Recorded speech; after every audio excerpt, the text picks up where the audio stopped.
I'll be very honest, my new year is not off to the greatest of starts.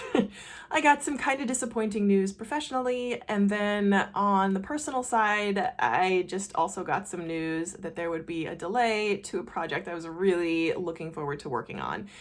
So all that to say, in the first 3 weeks of the new year, maybe not feeling the most optimistic, but I am really hoping and thankful for the opportunity to use all the tools and skills I've learned to put them to good use to sort of deal with the way that life happens. This is just everyday living, and disappointments are a part of life. So that said, in this video, I'm going to tell you the things that I've been doing lately, the things that I am doing currently, and what I will be doing going forward to kind of help me stay on track, get on track, stay on track, and deal with what life is currently throwing my way. So just want to lead up front with kind of candor and keeping it real. Not everything is going to be 100% all the time, right? And disappointments and setbacks are a way of life and necessary. I had been thinking about this, and I didn't want to call it this, but it's kind of like the fertilizer, right? You need the fertilizer so the flowers grow. We used to have a rabbit when I was little, and we kept the rabbit outside in a hutch, and we noticed, I don't know if you're familiar, if you've ever been on a farm, that the area right under the rabbit's hutch would bloom the most beautiful flowers because the rabbit droppings would fertilize the ground underneath and just yield the most beautiful plants. So I know that disappointments and setbacks are necessary to fuel forward growth. I know this. That said, it's often tough to go from what I know in my head to make that connect to what I feel in my body, right? Any disappointment it's disappointing. It's not the way you would have wanted things to go. That said, especially for me, it's important that I keep moving forward. So what I have is a set of tools and principles that I've learned from life that I can rely on and fall back on, and know that those tools will guaranteed shift my mindset if I apply them. So I have the principles that I use, that I rely on, and then the tools that I use to change my mind and my mindset and my point of view. So here is the set of principles that I use, that I come back to. And this is kind of my background as a person of faith and as a person who's been around 12 and worked 12-step programs quite frequently. So the number one thing I want to believe, again, as a person of faith, is that all things are happening for my good.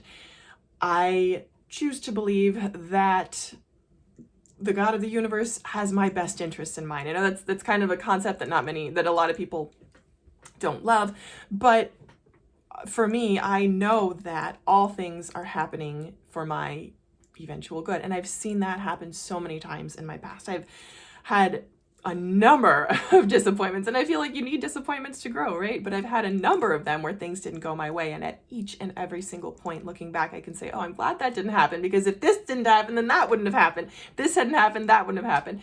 So, I mean, it's things like, I think it was Chris O'Donnell that was turned, whoever played Batman or somebody was turned down,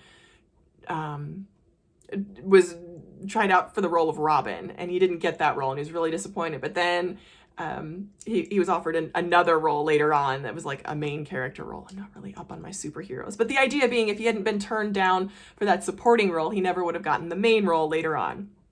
So I like to try to store those items away, especially in my own life, so I can know that whatever door that is closing or whatever delay that is coming is ultimately working for my greater good. So, I mean, tons of examples when it comes to, especially in relationships, where I saw that a certain relationship didn't work out, only to lead me to ultimately the best relationship possible for me. So that's principle number one, is that everything is happening for my good. The second principle is serenity prayer, and especially, which is the serenity prayer. God, grant me the serenity to accept the things I cannot change, the courage to change the things I can, and the wisdom to know the difference. For me, it's the action, the courage to actually change. I tend to be someone that's oriented toward action. If anything, I want to take action. I want to move. That's my natural bias. So for me, it's important to, I either move or I sit still and do nothing. So with, again, a bias toward more moving. It's just important to remember that there are things that I can control and things that I can't, and to ask for the wisdom to know the difference. And the third thing along those lines is to control my controllables and not get stuck inside my own head, because that's 100% where I tend to go when I'm facing kind of uncertainty, is inside myself. So I must remember that there are things that I can control and that I must control them. I'm the only one that can. The only thing I can control is myself. And that is something that I have the power to change. That's the only thing I have the power to change. It's the greatest power is the power to change myself. The fourth principle is to just keep it moving. Because again, my psychology is such that, I don't know if you can relate, where I had a therapist compare it to like silk, where something happens and the stain stays there and it sits and it's very hard to get out. And I'm like, well, that's accurate, I thought, but it's not a very empowering metaphor. So what I think of is, yes, it's silk, but there's an unlimited amount of silk left. I just have to remember to pull it out. Okay, so this patch doesn't work. So we pull it out and start a new patch. So that idea of keeping it moving and not getting stuck and staying stagnant is important for me to remember. And then the fifth principle is just to breathe. For me to take a deep breath and to realize that this is natural and normal and part of what's going to happen, and to, again, just to keep it moving with the breath, to align with my breath. So that is a set of principles that I use.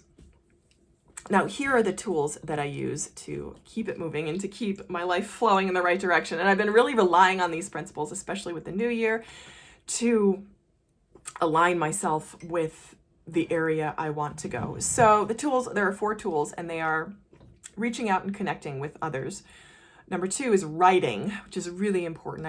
For me, it's writing in my planner, just kind of charting, or sometimes I'll just get a blank piece of paper and do a brain dump. Number 3 is take a bath, because I find water very therapeutic and healing, which it is. And the 4th is yoga and connecting my body to my mind and my body together, because I can get real disconnected in my head. My head can go way farther away from where my body is. And the practice of yoga really keeps me centered and together exactly where my body is. So those are my 4 tools. So the first one is telephone and connection, really connecting to other people. That one is one that I try to use with a little bit of discernment, because obviously you don't tell everybody everything. That took me some time to learn. And people you might think are safe people aren't necessarily safe people. So I really have to be discerning and connecting with people who are safe and reliable to talk with, to speak to. And sometimes that's just, again, going to tool number 2 with writing, is just sometimes the best place to connect is on the page. So that's something I've been doing a lot lately. And the next part is activities I am using to help me stay on track this year. So the first one is the 12-week year, which I realized I've really been trying to get myself to that place where I can use the 12-week year and start implementing my tactics, working towards goals.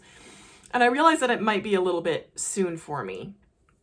Yes, I have things that I want to achieve, but in this part right now where I'm kind of, I'm going to say in the middle, but I'm still processing emotionally, mentally, where I am physically. So that 12-week year, maybe I might need to wait a little bit before starting that, because I was getting really discouraged with myself not being able to hit the tactics that I'd set out. And I'm like, well, rather than getting discouraged, let's take a beat, take a pause, figure out what's really important, step back, and then kind of go back to that and maybe reassess a little bit later. So that is a tool that's worked really well, or an activity that's worked really well for me in getting me to the next level. But I may need to pause on that before I jump into it full-fledged. However, something I am doing now is the magic. Now, again, as a person of faith, I use this with a grain of salt and kind of, again, discernment, but all it is gratitude and thanksgiving and being thankful for what's right in front of you. And it's 28 days of exercises that kind of highlight your blessings. So Like today, I'm on day 3, and this is the title is Magical Relationships. So what you do is you write out 10 blessings every day, 10 things that you're thankful for, and it's 10 new things every day. So I write them out longhand because that is one of my my tools that I use for coping, right? So I write them out longhand and why I'm thankful for them. So I'm thankful for this relationship because it encourages me in this way. I'm thankful for the heat in my house because I can feel warm and move my hands and be able to live comfortably. I'm thankful for my car because I can get to where I need to be. So that is the cornerstone of this this activity, and this is something I can do right now. So I'm on day 3. And the goal is to make it through 28 days solid without skipping. The last time I did this was I think in 2022. So I had just found out actually that I was pregnant. My daughter's now 16 months, so this is 16 months ago. So that was the last time I did that, and that is what I'm jumping into again this year. It's a good way to start the year off. So I didn't do it in 2023, and I aim to return to it in 2024. So let me know if you want more information on this. I'd be happy to share, and that's what I've been doing lately. So that's where I am. That's where we're at, kind of transparent, very candid about what's going on and what I'm doing to move forward, because I always want to focus on positivity and what I am doing as opposed to what's not going through, what's not happening, and the progress I'm not making. I always want to be oriented toward progress, even if it's slow progress. So thank you so much for watching. As always, I really appreciate you, and I hope you'll keep watching. Thanks.